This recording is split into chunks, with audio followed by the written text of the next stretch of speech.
আমরা আজকে 4টা অক্ষরের মাধ্যমে আপনাদেরকে এই সহজ মেথডটা জানাবো। Tinni Amin, communication and entrepreneurship development trainer, head of training and consultancy, future icon. Tinni আমিনের জন্য জোরে করতালি হোক। এবং উনি একজন হোস্ট, ভয়েস ওভার আর্টিস্ট, মানে আমার ট্র্যাকের মানুষ। Thank you very much. Welcome to the stage Tinni. Thank you so much. এত চমৎকারভাবে আসলে আমাকে পরিচয় করিয়ে দিল, এখানে আর আমার বলার কিছু নেই। আচ্ছা, আমরা সবাই কেমন আছি? শান্ত ভাই নিশ্চয়ই আপনাদেরকে খেতে দেয়নি, তাই না? দিয়েছে?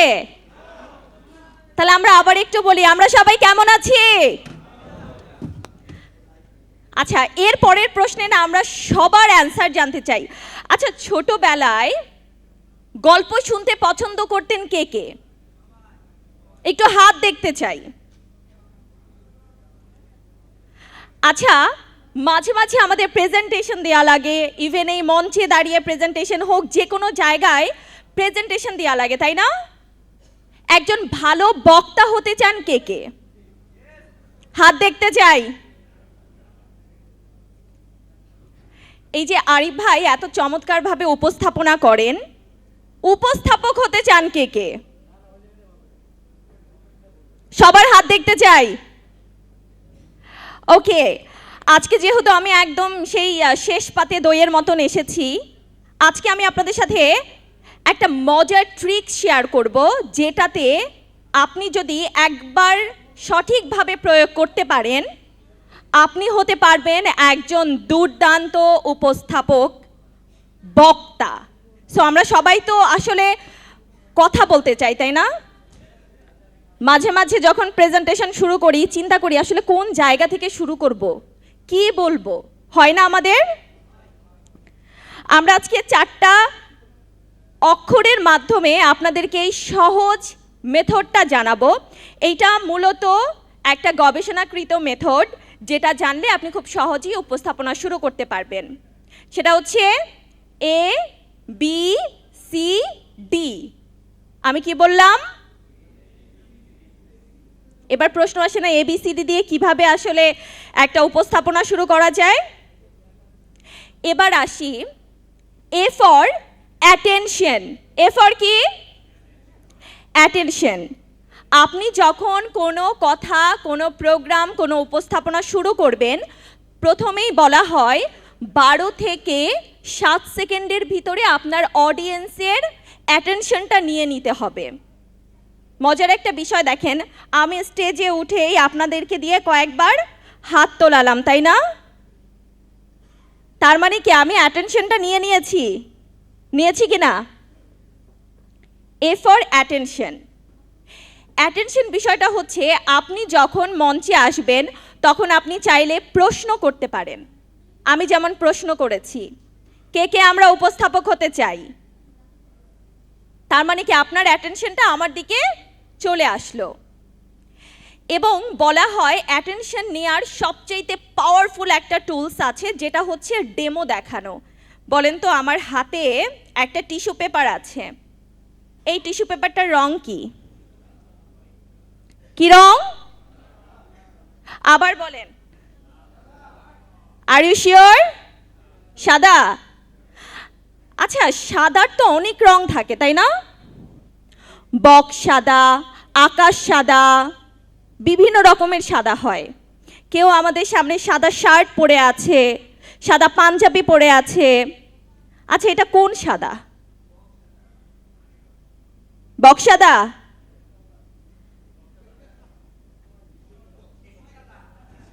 টিস্যু সাদা?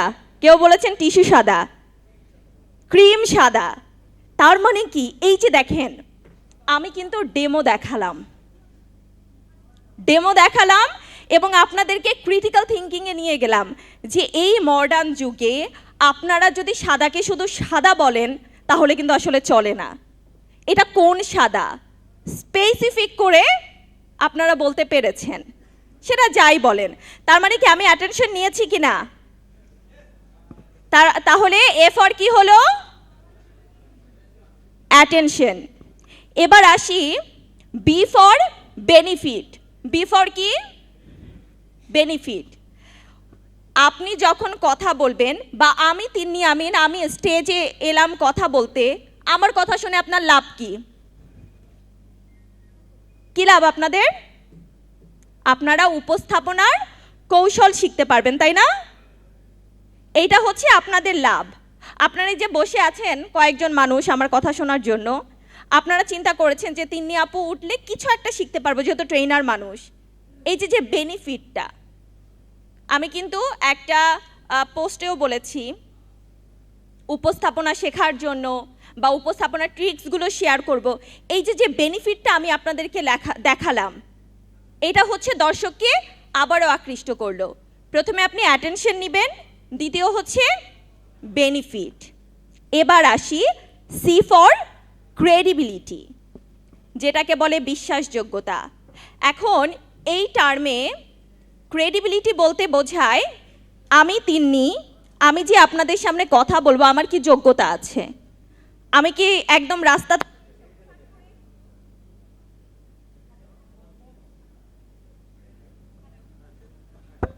হ্যালো ওকে, আমি কি সরাসরি এসে কথা বলতে পারতাম? আমার তো অবশ্যই ক্রেডিবিলিটি আছে, তাই না? আমার তো যোগ্যতা এখানে কিছুটা হলেও আছে।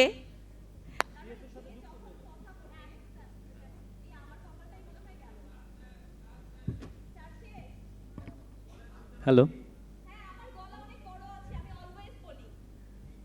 প্রেজেন্টার বলে কথা। প্রেজেন্টার বলে কথা, ইয়েস, নিউজ প্রেজেন্টার ছিলাম। আমি তিন্নি আমিন, আমি একজন কমিউনিকেশন এবং এন্টারপ্রেনারশিপ ডেভেলপমেন্ট ট্রেনার। পাশাপাশি আমি আইএফসি থেকে সার্টিফাইড টিওটি করা। আমি আজকে এন্টারপ্রেনারশিপ ডেভেলপমেন্টের ইডি লেভেল 4 দিয়ে এসেছি। আমি একটা সময় নিউজ পড়তাম এবং আমি জাতীয় গণমাধ্যমের স্টুডেন্ট ছিলাম। এই যে দেখেন, এগুলো হচ্ছে কি আমার ক্রেডিবিলিটি। তার মানে উপস্থাপনা শুরু করতে গেলে আপনি প্রথমে অ্যাটেনশন গ্রিপ করবেন, দ্বিতীয়ত তাদেরকে বেনিফিট বলবেন যে এইটা থেকে আপনাদের কি বেনিফিট হতে পারে। এরপরে আপনি আপনার পরিচয় বলবেন। এটা কিন্তু আমি শুরু করার নিয়মগুলো বলছি, যে আপনি কে, আপনার নাম, আপনার পরিচয়, এইটা আপনি শেয়ার করবেন। এবং শেষ D for direction. D for direction হচ্ছে, অনেক সময় আমরা বলি না আজকে আমার এই সেশনে আপনারা একটু মোবাইল ফোনটা বন্ধ রাখবেন, অনেক সময় বলি না? আচ্ছা, আমাদের এই প্রোগ্রামের পরে এই খাবার আয়োজন আছে, এইটা আছে, তার মানে কি আপনি ডিরেকশনটা দিয়ে দিলেন। এই চারটা যখন আপনি ফলো করবেন কোনো উপস্থাপনার ক্ষেত্রে, কোনো প্রেজেন্টেশনের ক্ষেত্রে, আপনি দেখবেন আপনি কখনোই আপনার প্রেজেন্টেশন খারাপ হবে না।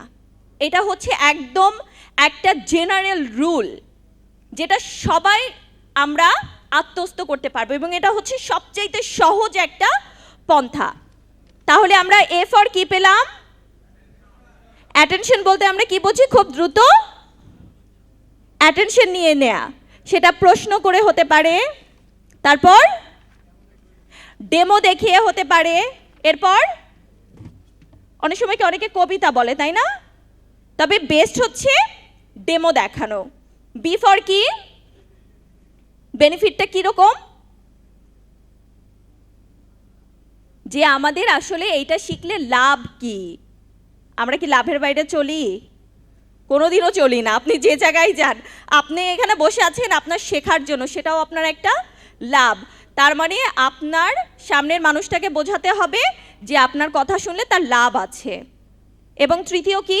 সি ফর ক্রেডিবিলিটি, মানে বিশ্বাসযোগ্যতা। তাকে বিশ্বাস করাতে হবে যে আপনি একজন ভ্যালুয়েবল পারসন, আপনি এটা সম্পর্কে জানেন, আপনার এই যোগ্যতা আছে। এবং লাস্ট ডি ফর ডিরেকশন। ডিরেকশনটা কি বলেন? 9টার সময় খাবার আছে। এটা চমৎকারভাবে বলেছেন ভাই, 9টার সময় খাবার আছে, আপনারা থাকেন। এই যে একটা ডিরেকশন দিয়ে দেয়া, তার মানে এখন থেকে যখনই আমরা কোনো প্রোগ্রাম শুরু করার চিন্তা করব, আমরা জাস্ট এই 4টা গ্রাউন্ড রুল ফলো করব। তখন দেখবেন যে আপনি কারো কাছে জিজ্ঞেস করা লাগবে না যে আমি কিভাবে প্রোগ্রাম শুরু করব, এই কি বলবো, একটা কবিতা লিখে দে, কখনোই না। আপনি জাস্ট 12 থেকে 7 সেকেন্ডের ভিতরে মানুষের অ্যাটেনশনটা নিয়ে ফেলবেন। এবং ডিরেকশনে আরও একটা পার্ট আছে।